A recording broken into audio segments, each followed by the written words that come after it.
घरात रोजच्या खर्चासाठी हिशोब लावा लागतो. मुलांच्या शिक्षणापासून तर घरातील किराणापर्यंत प्रत्येक गोष्टीसाठी पैशांची तजवीज करावी लागते. अशा वेळी महिन्याला मिळणारे 1500 रुपये म्हणजे मोठा दिलासा आहे.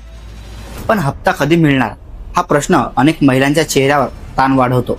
अशा शब्दात लाडकी बहीण योजनेच्या लाभार्थी महिलांना आपल्या मनातील भावना व्यक्त केल्या आहेत. नमस्कार मंडळी, मी दीपक इटनारे आणि आपण पाहतात विदर्भ लाईव्ह. चॅनलवर आपण नवीन असाल तर सबस्क्राईब करायला विसरू नका, जेणेकरून सरकारकडून येणारी प्रत्येक योजना आम्ही व्हिडिओच्या माध्यमातून आपल्यापर्यंत पोहोचवणार आहोत. अशाच कोट्यावधी महिलांसाठी मोठी दिलासा देणारी बातमी समोर आली आहे. मुख्यमंत्री माझी लाडकी बहीण या योजनेअंतर्गत जुलै महिन्याचा हप्ता याच महिन्याच्या अखेर किंवा पुढच्या महिन्याच्या 5 तारखेपर्यंत जमा होणार असल्याचे वरिष्ठ अधिकाऱ्यांनी स्पष्ट केले आहे.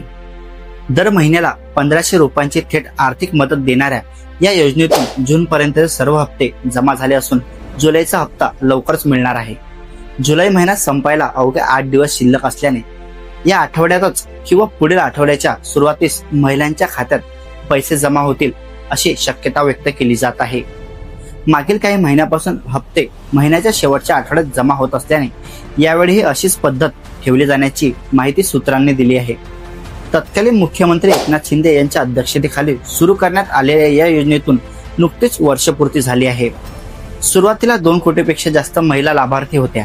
मात्र पात्रतेची काटेकोर पडताळणी सुरू असल्याने सुमारे 10 लाख महिलांना या योजनेतून अपात्र ठरण्यात आले असून महिला व बालविकास विभागाला नवीन पात्रतेनुसार यादी तयार करण्याचे आदेश सुद्धा देण्यात आले आहेत. या पडताळणीनंतर अद्ययावत यादी तयार होणार असून त्यानंतर पुढील हप्त्याचे नियोजन अधिक व्यवस्थितपणे होणार आहे. राज्यातील महिलांसाठी ही योजना केवळ आर्थिक मदत नाही तर स्वाभिमानाचा आधार आहे. अनेक महिला घर खर्च, मुलांच्या शैक्षणिक गरजा, वैद्यकीय खर्च या गोष्टींसाठी या रक्कमेचा वापर करतात. त्यामुळे जुलै महिन्याचा हप्ता वेळेवर मिळावा अशी अपेक्षा महिलांकडून व्यक्त केली जात आहे.